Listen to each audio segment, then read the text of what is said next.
prone press up is one of the most common exercises out there for back pain. But guess what? It doesn't work for everybody. And even if it does, it's only a short-term fix.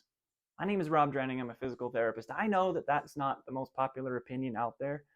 There are some PTs that think it could cure cancer practically, and they give it to everybody. But there are a couple of problems with that. One, we know from the research that the prone press up does not help everybody. It's designed for pain from bulging discs, herniated discs, and sciatica pain kind of generally radiating down the leg. But you can take the same disc symptoms in a lot of people and it'll work for some and it won't work for others. But we know this. We also know from research that if you've lost a little bit of your disc height, as little as 30%, when you do the press up, you can actually jam up the joints in your back and in fact, make your pain worse. I'm going to show you today how to avoid the most common mistakes and pitfalls when doing the prone press up that oftentimes lead to people coming back feeling worse pain and like things are more flared up. I'm going to show you how to set yourself up for success and do them properly. And most importantly, stay tuned. After we go over that, we need to talk about what you need to do to make the relief from the prone press up last. The prone press up alone will not fix you. We're going to talk about why and what you need to do to make it last for the rest of your life. Let's get into the prone press up right now.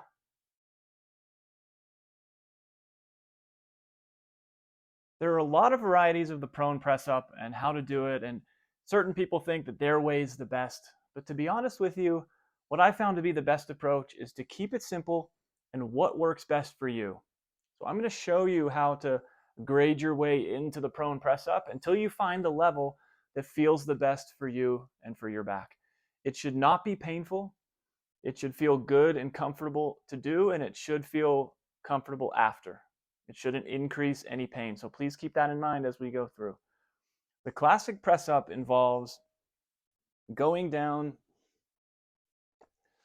on your stomach like this, putting your hands under your shoulders and arching your back and pressing your hands all the way up and then letting your hips sink down to the floor.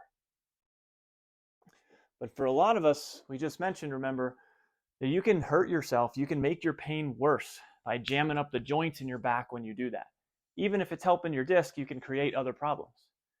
So we want to be careful and start out small with it.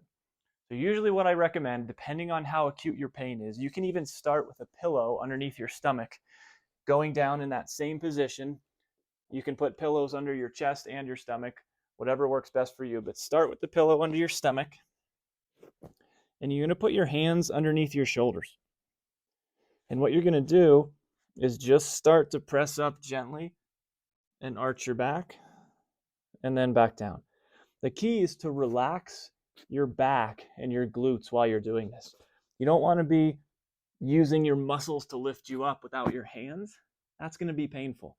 You want to relax the back, so don't lift your head first. Keep your head looking down and press up using your arms just like that. Start in a nice small range, about 10 to 15 times. Stand up or go into the position that's uncomfortable and see how you feel. Then what you want to do is get rid of the pillow and do the same thing. Hands under your shoulders. I'm going to relax my backs and hip and press up nice and gently. If it's hard on your arms, you can change the position of your hands. That doesn't matter quite as much. But hands under your shoulders, relaxing the back, and just trying to press up using the hands. I'm just going right now until my hips are wanting to kind of lift off like that. Okay? If you've done that a few times and you know that it feels good, you can start to press a little higher and go up like that. If this is all comfortable, you can work your way up till you're fully straightening your elbows just like that. And then from there, it's easier to have your hands under your shoulders and you can take breaths in and let your back and hips sink down further to the floor. And you want to go in and out of that position, up and down, just like that. Whatever range is comfortable. Now, when you're doing this mid-range, sometimes that can be a workout on your arms, and your arms can get tired. I'll show you some alternative positions to that in another video. But what you want to avoid doing is using the back muscles to extend you You want to be doing the work with your arms. You don't want to hold it. Another common mistake that people will say is, oh, if a full press up hurts, just prop up on your elbows like this and hang out there. That's not great either because it's constant pressure on those joints. Discs like movement. That's what brings nutrients in and out. So you want to be going in and out of that position, starting at about 10 to 15 times. You want to do it definitely before you go to sleep, and consider how you're sleeping. That can also affect your discs. We did another video on that as well. It would be helpful for you to watch. And then do it 3 to 5 times through the day. Not a ton. Some people will tell you to do it every hour or two, but it's a new movement that your back probably hasn't done in a while. It's new to your disc and it's new to your joints, and you need to grade your way into it. Okay, you don't have to be at end range right away, and you don't want to be holding those positions statically. You want to be going in and out in whatever range is comfortable for you, that feels good not only during, but also after. Remember, it's designed to relieve pain, not to cause it. So avoid those common mistakes and find a comfortable range that works for you, and it should start to take away some of your pain. Now, the most important thing that we talked about is, what if this does help? It takes the pain out of your leg. Even if it brings the pain out of your leg and more into your back, that's a good thing. That's called centralizing. If it helps take away your back pain, even better. But it's going to come back because there's this thing called life where guess what we have to do? We have to bend forward and go in the opposite direction. We can't be pressing up and extending.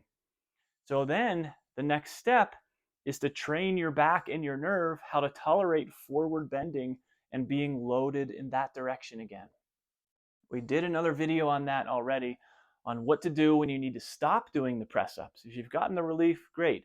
Use the press ups as you need it if you still feel pain, but you need to transition your back into starting to do the forward bending progressions, and then that will allow you to bend and lift and do the other things that you need to do during the rest of your life, and have your back not feel vulnerable like you can never bend forward again. That's the biggest limitation to always doing press ups, is that some people fear bending forward. So please do the bending progressions. Give yourself a week or two of feeling good, but increase to the bending progressions, and that is what will get you the best carryover. So please go check out that video too.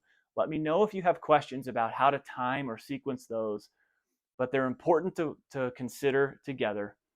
Let me know how they work for you, and stay tuned for more videos on sciatica and back pain relief.